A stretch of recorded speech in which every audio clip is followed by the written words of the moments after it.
What do you do when your best friend tells you something that changes how you breathe? What do you say when the quietest member of your group suddenly breaks down and confesses a fear he's been holding in for weeks? And what happens truly happens when a bond built on a decade of music, laughter, and shared dreams collides with the harsh, cold walls of a military barrack. The story begins not in the barracks, not in the trenches of training, not even in the letters that are never shown to the public. It starts with silence, a silence that Jungkook said he couldn't escape for days, long after a phone call ended.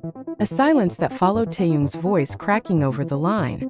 A silence that Jungkook later described as the kind of silence that wraps itself around your throat. He wasn't crying, Jungkook finally said. But that's what made it worse. Jungkook has been known to wear his heart like a second skin. Whether on stage, in documentaries, or rare interviews, armies have witnessed the rawness in his eyes when he talks about his members. But this time was different. This time, when Jungkook sat down to speak, it was not for a comeback, not for a celebration, not even for a documentary special. This time it was to talk about what Taehyung told him one night, about Jimin. But before we can understand what was said, we need to rewind to the moments leading up to the call that changed everything. Because this isn't just about three boys in the military.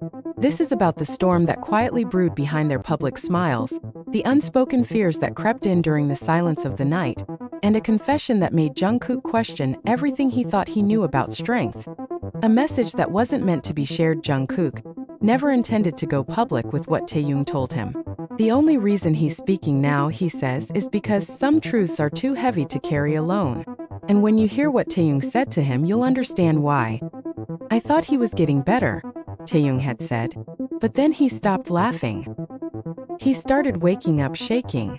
Jungkook didn't respond at first. He didn't know how to. And maybe neither will you. Absolutely. Let's continue this emotionally intense and deeply detailed narrative.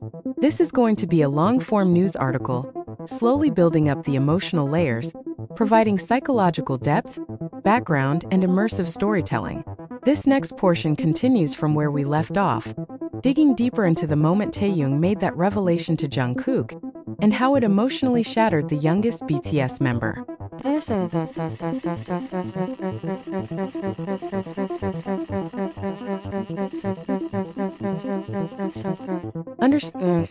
The night it all changed. Inside the phone call that Jungkook still hears in his sleep, Jungkook sat alone in his apartment that night. The soft hum of the refrigerator and the barely audible ticking of a wall clock were the only sounds accompanying him until his phone lit up. It was nearly 1:47 a.m. The name on the screen glowed in white. Taehyung. It wasn't unusual for them to call each other during odd hours. Military service had interrupted their usual ways of keeping in touch, but every now and then there'd be a moment, a green light, a rare break, a Wi-Fi signal, that allowed for a few minutes of brotherhood to peek through the regimented reality of their days. But something about this call felt different. Jungkook remembers the way Taehyung's voice didn't greet him in the usual warm, joking tone. There was no teasing. No "did you gain weight again?" Or "don't pretend you're not playing video games right now." It was just quiet, breathy, heavy. "Are you alone?" Taehyung had asked. Jungkook said he was. Then listen closely. And then came the words Jungkook would never forget. "There are moments in life when time doesn't slow down, it simply stops." Jungkook said the moment he heard that sentence, he went still. His hand clenched around the phone. He didn't even notice that he'd stopped breathing.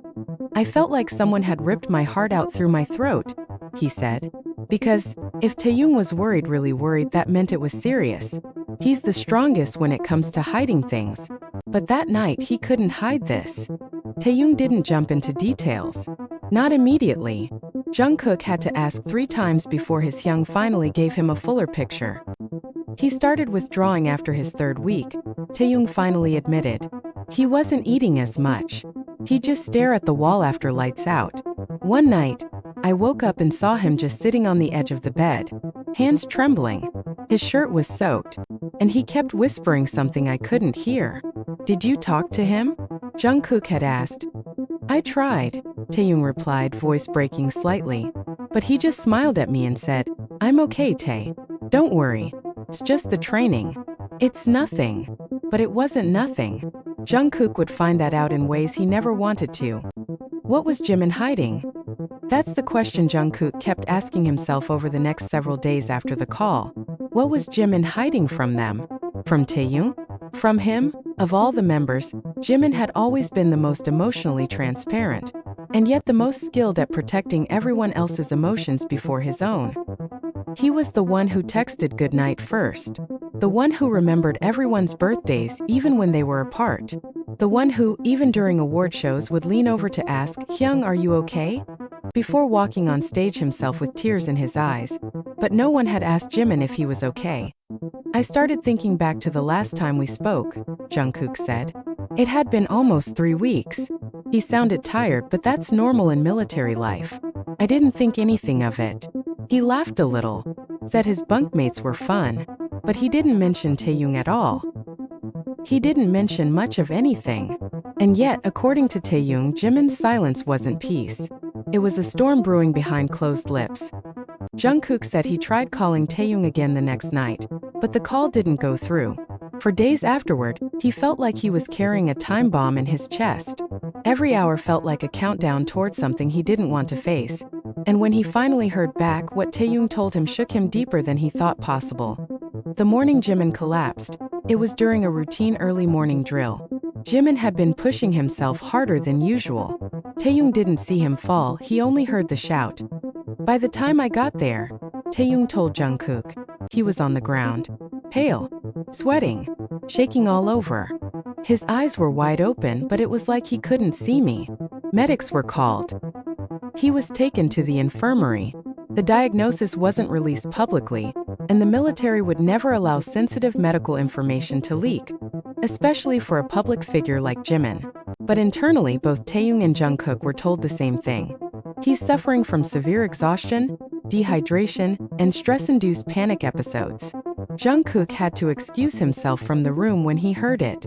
He walked into the bathroom, locked the door, and slid down the wall. His heart wouldn't stop racing. "How did I not see it coming?" he whispered to himself. "How did we not see it?" Taehyung's guilt, Jungkook's silence. After Jimin's collapse, Taehyung was quieter than usual. According to those close to him, he didn't speak much to his fellow soldiers for 2 days. He kept to himself, often staring at the empty bunk beside his.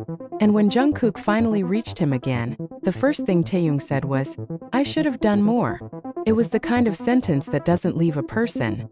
"That's when I knew he was blaming himself," Jungkook recalled. "I could hear it. He wasn't just shaken. He was broken. And I couldn't fix it." Jungkook didn't cry when he first heard about Jimin collapsing. He didn't cry when Taehyung described the way Jimin had looked up from the infirmary bed and smiled weakly, saying, "Tae, I'm fine. Please don't tell Kook." He cried after that. He cried when Taehyung said, "I told him you already knew."